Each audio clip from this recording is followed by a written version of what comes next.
നല്ല കോട മഞ്ഞ്, തണുത്ത കാറ്റ്, ഈ ഫീലിങ്സ് ഞാൻ എങ്ങനെയാണ് പറഞ്ഞ് മനസ്സിലാക്കണമെന്ന് എനിക്കറിയില്ല. ഈ കാറ്റൊക്കെ നിങ്ങൾക്ക് കാണുമ്പോൾ വിഷ്വലി മനസ്സിലാവുന്നുണ്ടാവായിരിക്കും. നമ്മളൊരു കാര്യം ആദ്യമായിട്ട് എക്സ്പീരിയൻസ് ചെയ്യുമ്പോൾ അല്ലെങ്കിൽ ഒരു സ്ഥലത്ത് ആദ്യമായിട്ട് പോകുമ്പോൾ അവിടെ നിന്ന് ഉണ്ടാകുന്ന നമുക്കൊരു ഫസ്റ്റ് ഇംപ്രഷൻ എന്നൊക്കെ പറയില്ലേ, പൊന്മുടിന്ന് എനിക്ക് കിട്ടിയ ആ ഒരു ഫീലിങ്സ് ഉണ്ടല്ലോ, പറഞ്ഞറിയിക്കാൻ പറ്റുന്നില്ല.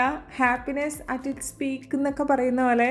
വെതറിനെ പറ്റി പറയുകയാണെങ്കിൽ ഇത്രത്തോളം റൊമാൻറ്റിക് ഒരു വെതറിൽ ഞാനും സച്ചു ഇതിന് മുന്നേ നിന്നിട്ടില്ല എന്ന് തന്നെ വേണമെങ്കിൽ പറയാം. ഞങ്ങളവിടെ കുറേ നേരം സ്പെൻഡ് ചെയ്തായിരുന്നു.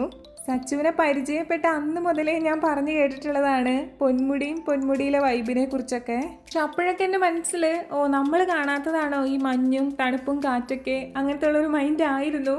പക്ഷെ ഇവിടെ വന്നപ്പോൾ മനസ്സിലായി എന്തുകൊണ്ടാണ് ഇവർക്കൊക്കെ ഇത്രയും ഫേവറേറ്റ് ആയിട്ട് ഈ സ്ഥലം മാറിയെന്നുള്ളത്. ചില സ്ഥലങ്ങളിൽ നമ്മുടെ കുറച്ചപ്പുറത്ത് മാറി നിൽക്കുന്ന ആളെ കൂടെ കാണാൻ പറ്റാത്ത അത്ര കോടയുണ്ടായിരുന്നു കേട്ടോ. ഇനിയും വീണ്ടും വീണ്ടും ഒരുപാട് പ്രാവശ്യം പൊന്മുടിയിൽ പോകണം എന്നുള്ളൊരു വലിയ ആഗ്രഹത്തോടെ ആയിരുന്നു ഞാൻ പൊന്മുടിയിൽ നിന്ന് ഇങ്ങോട്ട് തിരിച്ചു വന്നിട്ടുണ്ടായിരുന്നത്. എപ്പോഴും പൊന്മുടിയിൽ ഇങ്ങനെയാണോ എന്ന് എനിക്ക് അറിഞ്ഞുകൂടാ. എന്തായാലും ഞാൻ ആദ്യമായിട്ട് പോയപ്പോൾ തന്നെ എൻ്റെ മനസ്സ് നിറഞ്ഞിട്ടുണ്ടായിരുന്നു. നിങ്ങൾക്ക് എന്തെങ്കിലും ഒരു അവസരം കിട്ടുവാണെങ്കിൽ ഇതൊരിക്കലും മിസ് ചെയ്യരുത് കേട്ടോ.